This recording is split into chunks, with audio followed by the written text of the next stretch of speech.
Olá, e hoje voltamos ao universo dos REITs para analisar a Agree Realty Corporation. Vamos explorar como é que este fundo se tornou uma potência com mais de 2.000 propriedades em 49 estados e as estratégias que garantem contratos de longo prazo, uma taxa de ocupação quase perfeita e investimentos de muitos milhões de dólares. Fica desse lado e vamos a isso.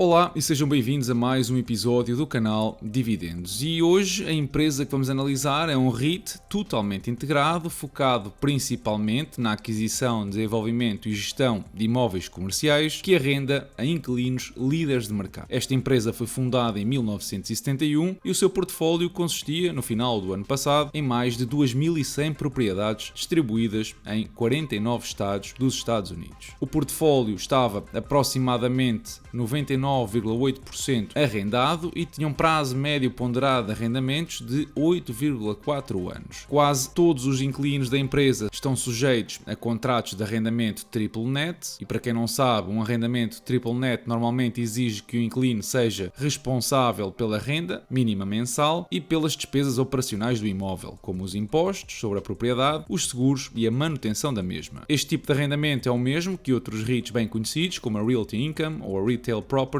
usam também nas suas propriedades. E quando estamos a analisar este tipo de fundos REIT, uma das coisas mais importantes, além obviamente do potencial de crescimento, é a exposição que têm a determinados inquilinos, mas também a setores da economia como um todo. No caso da Agree Realty, vemos que o Walmart representa quase 6% de toda a renda que esta recebe, seguido de algumas empresas conhecidas como a Best Buy, a CVS ou a Dollar General. É um ponto positivo que nenhuma destas empresas tenha um peso desmedido, por exemplo 10%, e também é positivo que a nível de setores da economia, quase 35% da receita da Agree Realty vem de lojas de mantimentos ou produtos alimentares, lojas automóveis ou de renovação da casa, bem como lojas de conveniência. Reparem como não existe aqui qualquer exposição à restauração, por exemplo, algo que, se vocês são patronos e leram a análise que eu publiquei da Residential Properties, é totalmente o oposto da que estamos a ver aqui. Uma maioria significativa destas propriedades da empresa está arrendada a inquilinos nacionais e aproximadamente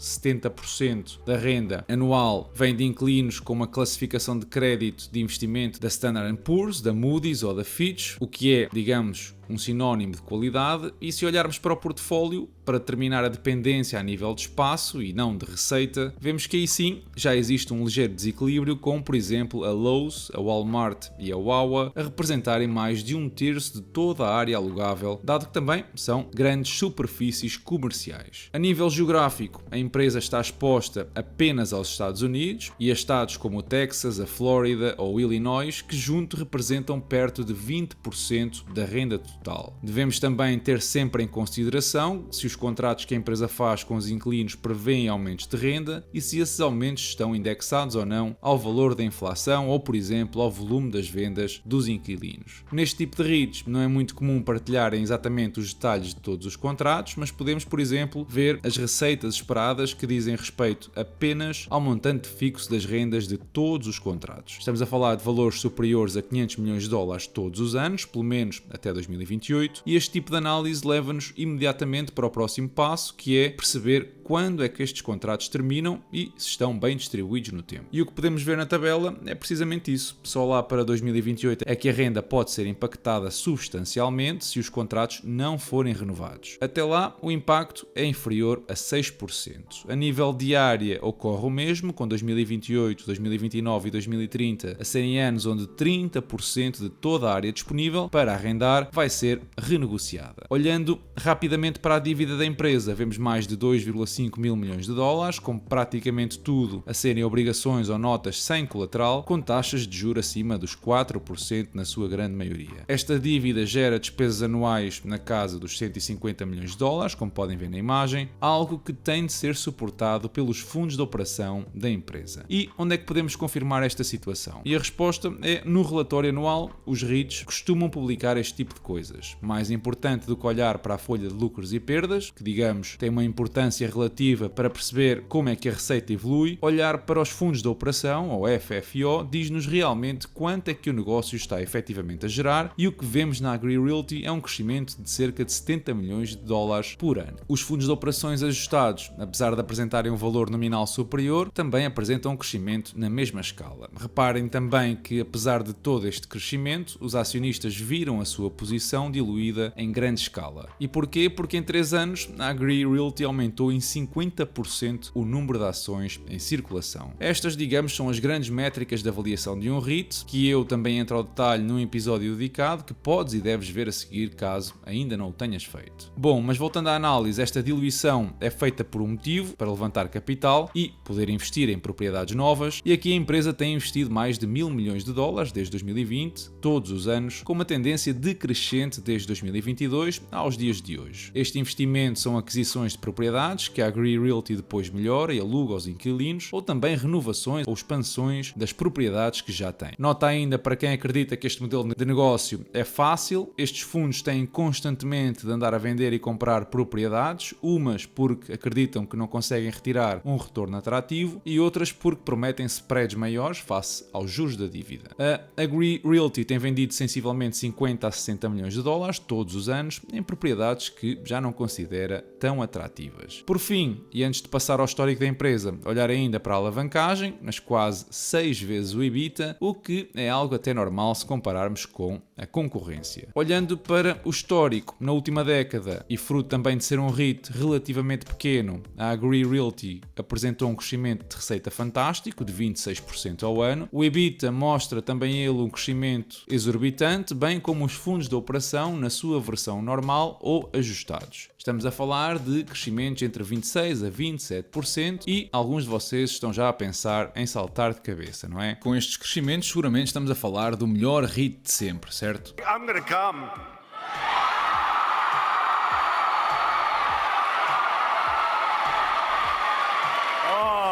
Mas não tão rápido. É que todo este crescimento tem sido financiado em grande parte através da diluição da base acionista a uma velocidade de 20% ao ano. Ou seja, na prática temos um REIT a crescer os fundos de operação por ação a 5%, o que é, digamos, muito próximo da concorrência como a N-REIT ou a Realty Income. No entanto, este crescimento nos últimos 3 anos tem vindo a reduzir-se para a casa dos 3 a 4%, fruto do aumento das taxas de juros do Banco Central. Uma das diferenças entre estes REITs é, por exemplo, o payout do dividendo, que neste caso, a ser mais de 80% dos fundos da operação, é menos seguro que os REITs anteriores. Por outro lado, esta empresa tem feito um bom trabalho a reduzir a alavancagem, que passou das 7 para as atuais 5,6 vezes em 2023. Bom, mas se até agora ficámos a conhecer tudo sobre o passado e o presente deste REIT, falta projetar o futuro. Afinal de contas, os mercados só olham para a frente e estão atentos ou expectantes sobre o potencial deste REIT. E começando por projetar o EBITDA, eu vou ser generoso e estimar crescimentos de 10% ao ano até 2033. Reparem que 1.000 milhões de EBITDA ainda é um terço, por exemplo, do que o Realty Income consegue gerar atualmente com 15.000 propriedades. Reparem também, e bastante atenção, que eu estou a utilizar uma diluição anual de 13% em linha com os últimos 3 anos e também por isso, pela diluição ser superior aos crescimentos que eu projetei, entre os 8% a 13%, é que o preço em 2033 ficaria aquém inclusivamente do preço atual, tornando este num investimento pouco atrativo. Portanto, no que toca à projeção do EBITDA, é difícil criar aqui um cenário realista de crescimento, porque não sabemos o que é que este REIT é capaz de fazer com menos dinheiro a entrar num cenário de diluição menor. Mas também é por isso que estimamos os crescimentos dos fundos de operação ajustados. Aqui, para uma valorização igual à média do S&P 500 de 8%, assume crescimentos entre 3 a 5% e temos precisamente 78 dólares de valor intrínseco, um valor que não anda muito longe do preço atual. Se olharmos finalmente para os múltiplos preço fundos de operação, o múltiplo para este ano está nas 17 vezes, ligeiramente abaixo da média histórica dos últimos 10 anos, o que nos deixa antever alguma subvalorização.